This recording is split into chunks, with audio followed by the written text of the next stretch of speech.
jambo la pili. Tunaenda jambo la tatu. Jambo la tatu, teknolojia itatumia kufungua sanamu ya mpinga Kristo. Jambo la tatu, teknolojia itatumika kufunua sanamu ya mpinga Kristo. Itatumika kufunua sanamu ya mpinga Kristo. Itatumika kufunua sanamu ya mpinga Kristo. Ufunuo sura ya 13 mstari wa 15. Ufunuo 13 mstari wa 15.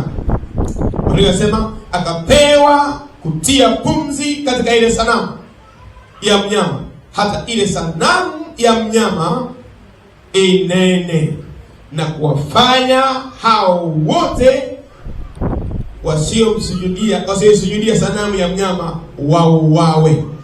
Amen.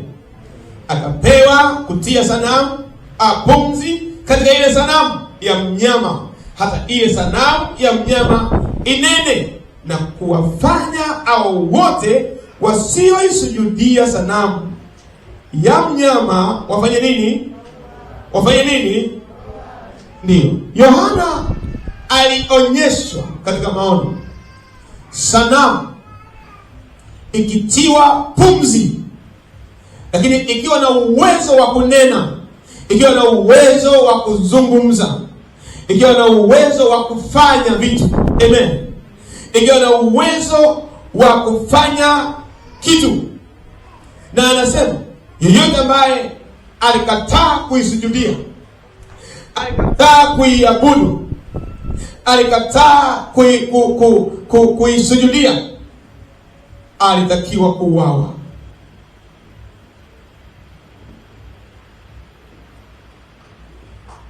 Mnyama anayetajwa hapa ni nani? Tunakumbuka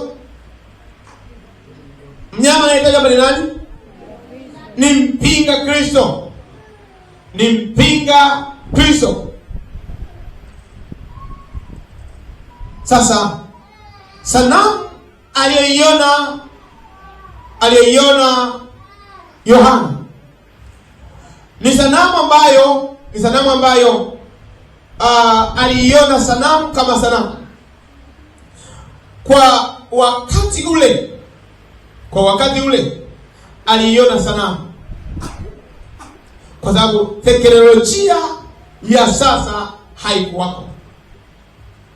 Lakini alionyesha sanamu inatiwa pumzi, inaanza kunena, inaanza kuzungumza, inaanza kufanya vitu ambavyo vilikuwa si vya kawaida.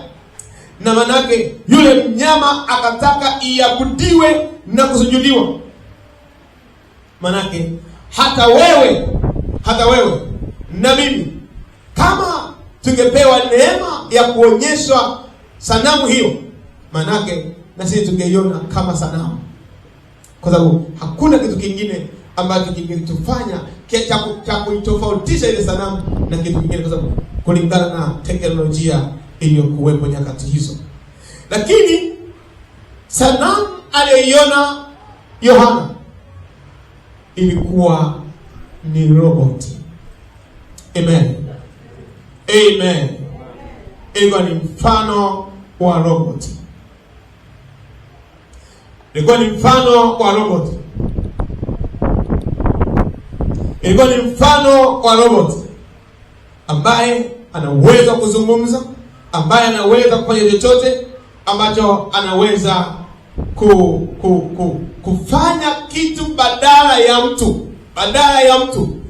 Robot akanena, akafanya vitu, akatenda kitu, akafanya chochote kile.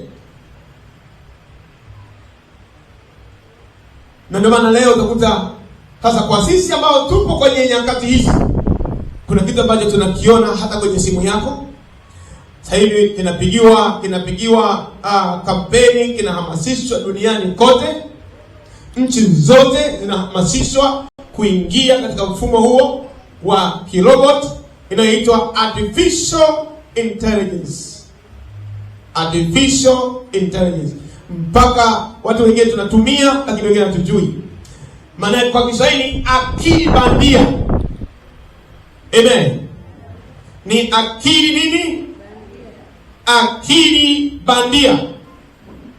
Akili bandia ni uwezo, artificial intelligence ni uwezo unaowekwa kwenye kompyuta. Amen. Ni uwezo unaowekwa kwenye kompyuta au kwenye simu au kwenye mashine au kwenye mashine yoyote ya kielektroniki, na kuiwezesha ifanye kazi kama binadamu.